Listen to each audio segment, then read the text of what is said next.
there's one thing you can say about the current films in the DC Extended Universe is that there is never any shortage of things to talk about. Whether it be the film itself, the future of the franchise, or the dramatic and chaotic changes taking place behind the scenes, one never seems to run out of topics when discussing this highly divisive and controversial cinematic universe that Warner Bros. And DC have been trying to build for several years now. And with the release of Justice League, it has only added more fuel to the fire, and we are left with a film with a lot to unpack, critique, analyze, and see what's in store for us for the next couple of years with the DCEU. Leading up to this film, I rewatched Man of Steel and the extended edition of Batman vs. Superman. Man of Steel is an extremely different interpretation of Superman's origin story, while Batman vs. Superman doubles down on this dissection of our hero while adding in Batman and, for a brief moment, Wonder Woman as well. It's a deeply dividing film that I've grown to enjoy quite a bit the more I watch it. Furthermore, that warehouse scene still remains the sole reason I became obsessed with the world of Batman the way I did the past 2 years. I was extremely pumped to see Justice League, and I can confidently say that it was my most anticipated comic book film of the year. So did it deliver? The short no spoilers answer is yes. I was thoroughly entertained and happily watched it a second time. I highly recommend you take a look at the film, as it is an enjoyable, breezy ride and has fun with many of the characters in DC's extended roster. I didn't know much of the plot going in and was happy that I didn't, as I wasn't sure where the story was headed for most of the film. There was no horrible third act spoiler shot like Doomsday in the trailers for Batman vs. Superman. However, I can't really delve into the analysis without going into spoilers myself, so if you're on the fence about watching it, go do it. You won't regret it. And now let's move on to the spoiler review analysis. My immediate gut reaction of the film was that I enjoyed it. I didn't feel fraught with indecision or disbelief at what I had just watched, nor did I feel let down either, like I did over a decade ago at the premiere of Spider-Man 3. Justice League delivered on what had been promised on the trailers and marketing campaign, and I was actually a little surprised to see that most critics absolutely trashed the film in their reviews. Upon reading their complaints, I saw several frequent issues continually pop up, and curiously enough, most of them stemmed from preconceived notions of what they had heard about during the film's troubled production. They point out that you can feel the disparity between Whedon's and Snyder's film. They claim the CGI lip looks horrendous and distracting, that the villain is one of the worst villains in all comic book film history, and that many of the special effects look terribly dated. Is all this true? Let's start with the villain dilemma. Read those reviews and you will inevitably find some sentence totally destroying the film's villain from a narrative standpoint. But in my humble opinion, the villain served his purpose just fine. And we've let terrible bad guys slide in comic book films before. Take the villain from Guardians of the Galaxy. I don't even remember the dude's name. I just know he was underdeveloped, vague, evil for the sake of being evil, and didn't pose much of a threat. But considering we had to meet 5 brand new heroes who we had never seen before, who has time to develop this rando blue guy? He was there as a means to an end. And in the same sense, that is exactly what Steppenwolf's purpose was in this film. An excuse to get the team together and provide cool action scenes. So I admit, he didn't have the most compelling origin story and mostly spouted expositional dialogue, but you know what? He served his purpose brilliantly. He shows up, kickstarts a cool action scene with our heroes, and moves the plot forward. This was not Steppenwolf's movie. This was the League's movie. And yes, you can have films with really well-developed villains, but when that happens, the development of other characters suffers in the film if it has more than a couple protagonists. Take Heath Ledger's Joker, or even Jack Nicholson's Joker. Most of their respective Batman films were dedicated to learning more about them and spending time with them. Batman became an afterthought in his own films. Or even with X-Men, Magneto is one of the most well-developed villains in comic book movie history, but this led to several other X-Men characters being underdeveloped or flat out ignored. The first 2 Spider-Man films did tell really great stories with its lead character and villains, but notice how those aren't ensemble hero films, like Justice League. Furthermore, Steppenwolf is also shown to be an actual threat. He nearly conquered Earth before, easily defeats the Amazonians and the Atlanteans, doesn't only speak in witty one-liners like certain other Joss Whedon villains who shall remain nameless, and perhaps best of all, and something I give the filmmakers immense kudos for, the guy actually has a final battle with our heroes, as in actually exchanging punches with them. Think about it. In Avengers, Loki was quickly defeated by Hulk in less than 10 seconds, and in Age of Ultron, Iron Man, Vision, and Thor defeat Ultron in about 10 seconds as well. There was no final battle in both Avengers films. All we got were endless scenes where our heroes beat the crap out of their respective putties and defeat the final boss, as it were, with zero difficulty. In Justice League's case, they get to go toe-to-toe with the guy, and he's defeated with a really great group effort. That's what I want to see in my superhero team-up movies, a formidable foe, which what Steppenwolf turned out to be. However, I must admit that Steppenwolf's first appearance is probably the worst VFX shot in the entire film. He just doesn't composite into the shot at all, and it looks like an early PS3 game. Other than that, I found the visual effects quite serviceable and believable. Overall, I think the new draped red aesthetic that was slapped onto the third act, which was reportedly a Joss Whedon edition, is what made the effects so unappealing and cartoony there. Snyder's color palette is usually not as bright and colorful as it is in this film, and there's a very good reason for it. Besides making everything look much more gritty, VFX shots composite, or blend in other words, much better when you have a consistent color palette that isn't bright red. But perhaps the effect that has been most relentlessly attacked on all forms of social media is Superman's lips. A brief rundown on this controversy in case you haven't heard of it, is that when Paramount agreed to lend Henry Cavill to Warner Brothers for reshoots, they stipulated that he was forbidden to shave the mustache he had grown for Mission Impossible 6. So Warner Brothers had no choice but to CG pretty much everything beneath his nose in order to remove said stash. Unfortunately, we all heard about this debacle, and I say unfortunately because now we are looking for that effect. And I can tell you now, as a brother of a professional visual effects artist, when you're looking at a cosmetic CG cover-up, you will see it, no matter what. It influences you tremendously. The first time I saw the movie, that's all I could see myself. I thought, that looks fake, that's so bad, how did that pass executives, etc, etc. However, upon the second viewing, I decided I was going to be a little bit more objective and really see if I was able to point out this horrific mouth defect if I wasn't looking at it all the time. And to my surprise, I found that several of the reshoots looked just fine. Sure, there are a couple of slightly wonky ones, especially the opening cell phone shot, which was reportedly done by an entirely different team, but most of them were really well done. As a matter of fact, both my parents had no clue about the CG lips debacle, and after seeing the film I asked them if they noticed anything about his lips, and they said they hadn't. And why hadn't they? They weren't looking for the effect. And now we move on to the real meat and potatoes of the film, the actual story and content of it.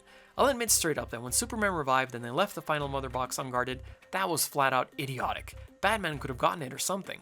But other than that, in that initial viewing, I didn't really find any large plot holes of any kind.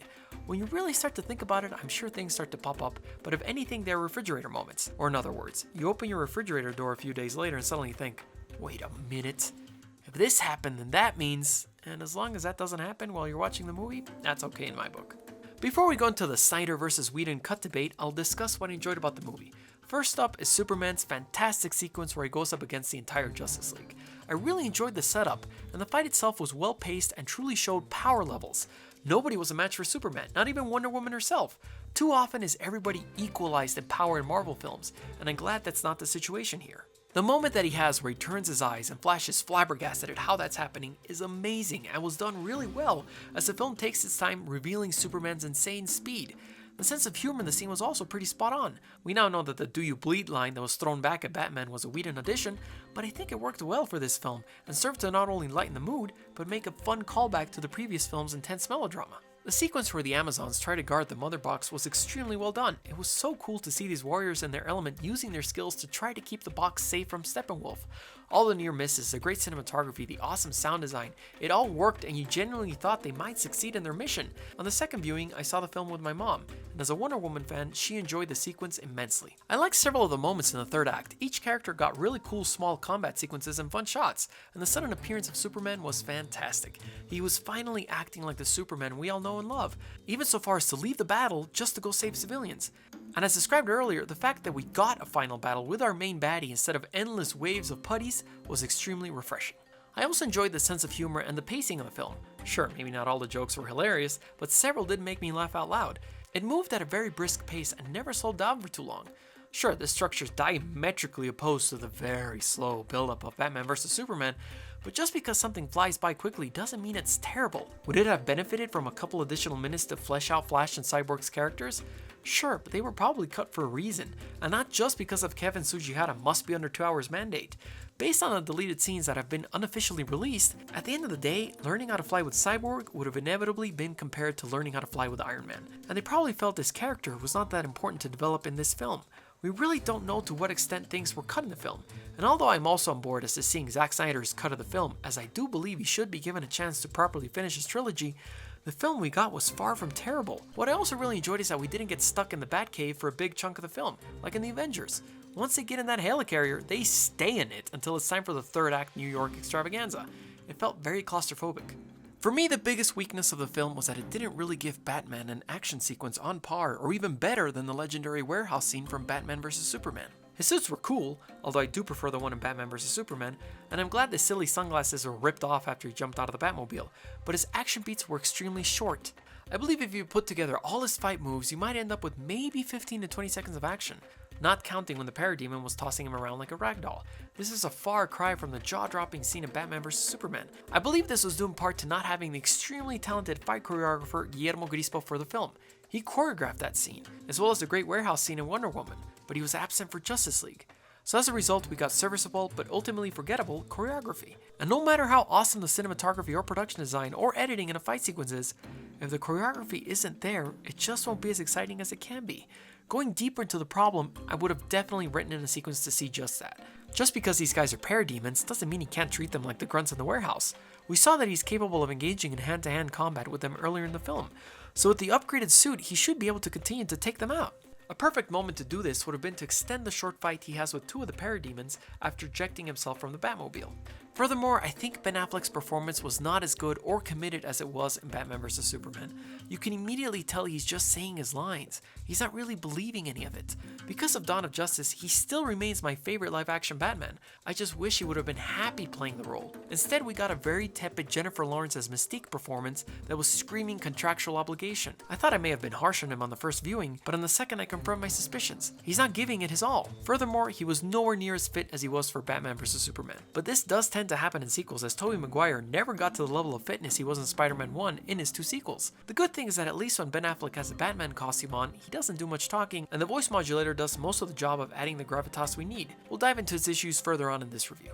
Jeremy Irons as Alfred was awesome, however. His delivery was perfect, and unlike Ben Affleck, was having a blast being the sarcastic, disgruntled, cool butler that we saw in Dawn of Justice. The film also left the DC universe off at a great place.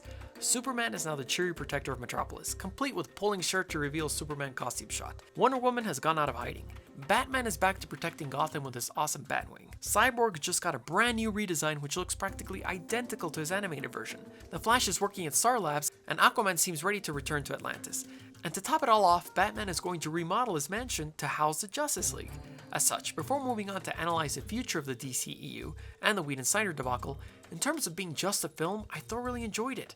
Sure, I wish I could have gotten more Batman action, but in terms of just being an entertaining movie, it passed with flying colors. Regarding the film's score, I believe that Danny Elfman has made some of the most iconic film scores of our time, including both Spider-Man and Batman's theme, as well as the soundtrack to Nightmare Before Christmas. Unfortunately, I don't think he brought his A-game here. I always felt like he wanted to highlight all these different superhero themes, but he didn't let them shine appropriately. I didn't even notice the Superman or Batman theme on the first viewing of the film. It was buried so much within his own score. It's like he wasn't completely sure in trusting the popular themes, so he kinda mixed it into his own generic superhero score. I very much would have liked to have heard where Junkie XL was going to take the theme, as the stuff from the third official trailer was fantastic. So despite that awesome setup for the future of the DC Extended Universe that I just outlined, is any of it actually going to happen? It just may not. Not if you go by the money the film is making. Forbes made an extensive analysis that boils down in that the film needs to make over $635 million just to break even. And yes, the film already made about $500 million, but the point is not to just break even, the point is to make a good amount of profit. Furthermore, according to their breakdown, basing itself off its tepid $93 million opening, it may end up losing anywhere from $50 to $100 million. This is all extremely disappointing, as this was supposed to be the flagship franchise for Warner Brothers, and it makes no sense to keep sinking millions of dollars into films that barely eke out a profit. Sure, Wonder Woman was a film that was both a critical darling and a massive box office success, but the other ones were modest successes to say the least. This connects directly with Ben Affleck as well. After facing the huge critical backlash of Batman vs Superman and the financial failure of his film Live by Night, as well as the constant questions about the solo Batman movie no matter what he was promoting, he stepped down from directing and writing the solo Batman film and has repeatedly hinted that he no longer even wants the role, and in his words, is finding a cool way to seg out of it. Not only that, but the latest rumor indicates that Matt Reeves, the newly appointed director of the solo Batman film, does not want to work with Ben Affleck and is already looking for a replacement. Furthermore, Ben supposedly has one more contractual appearance left, so to sum this whole thing up, Warner Brothers has zero incentive to renew his contract. At this point, he's just one big expensive liability that may jump ship at the earliest possible convenience. If the director doesn't want him, and his performance will be forced like in Justice League, and he isn't even passionate about the role, and the movies aren't even making money, what is the point of spending the money to keep him around?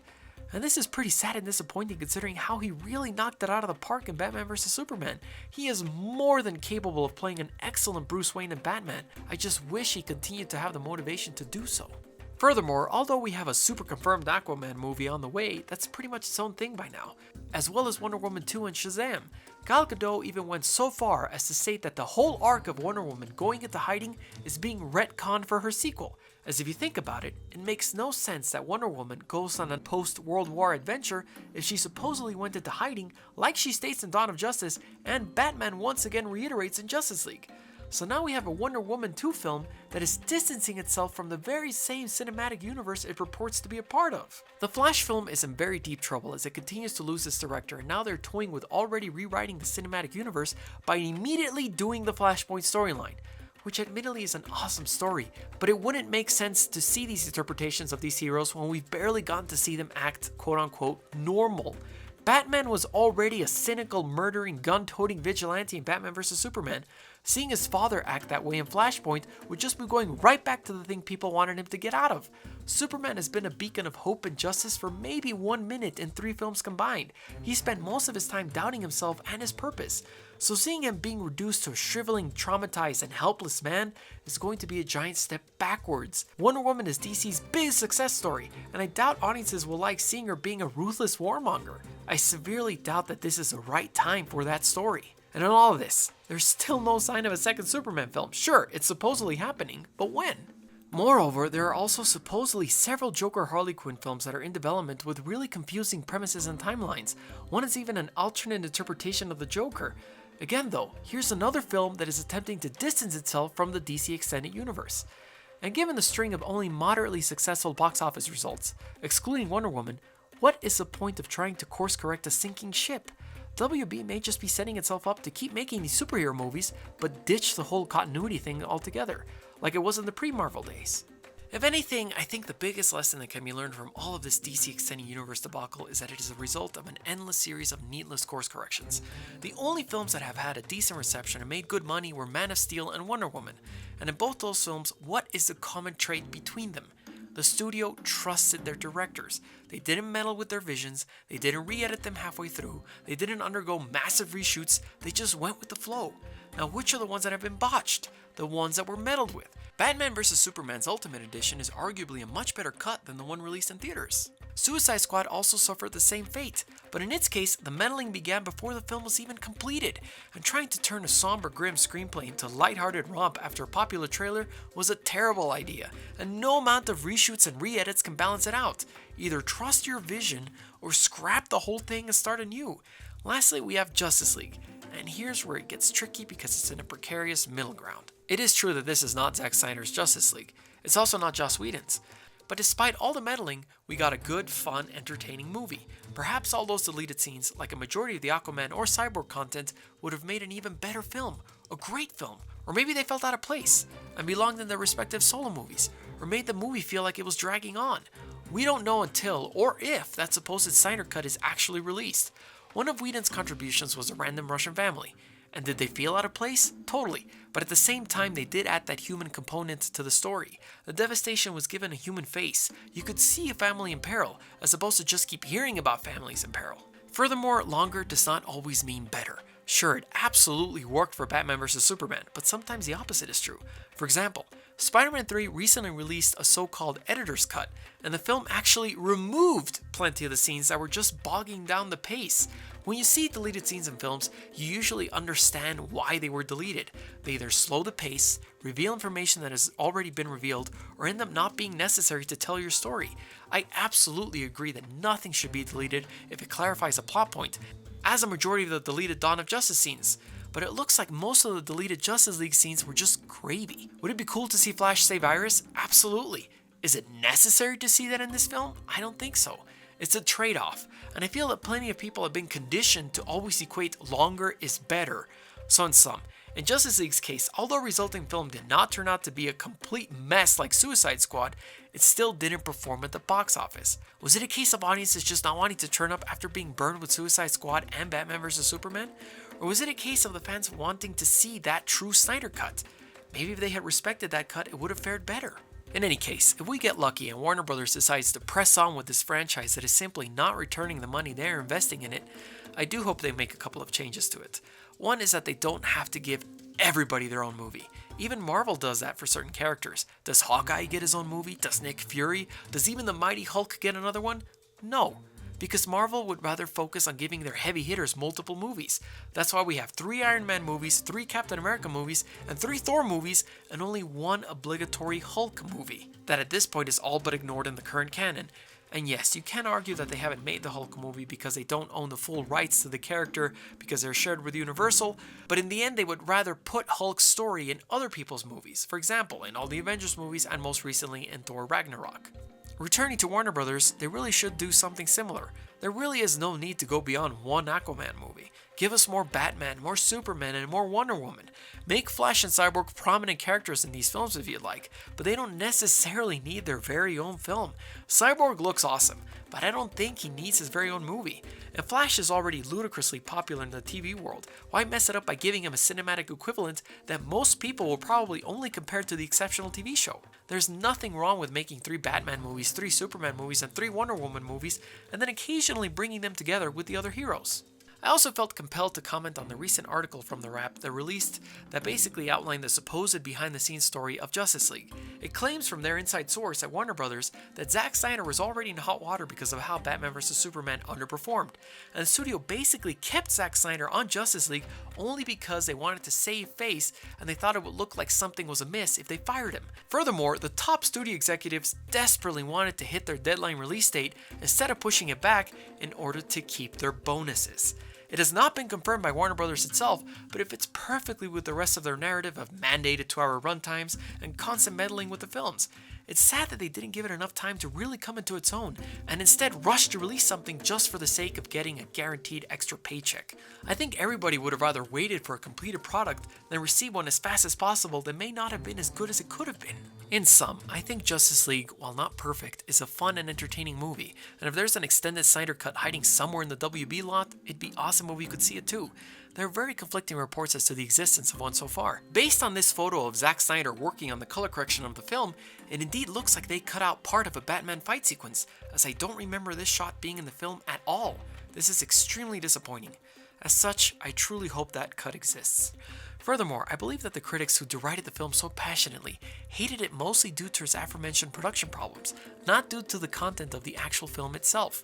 Unfortunately, they combine both things. What did you think of the film? Let me know in the comments below, and thanks for watching.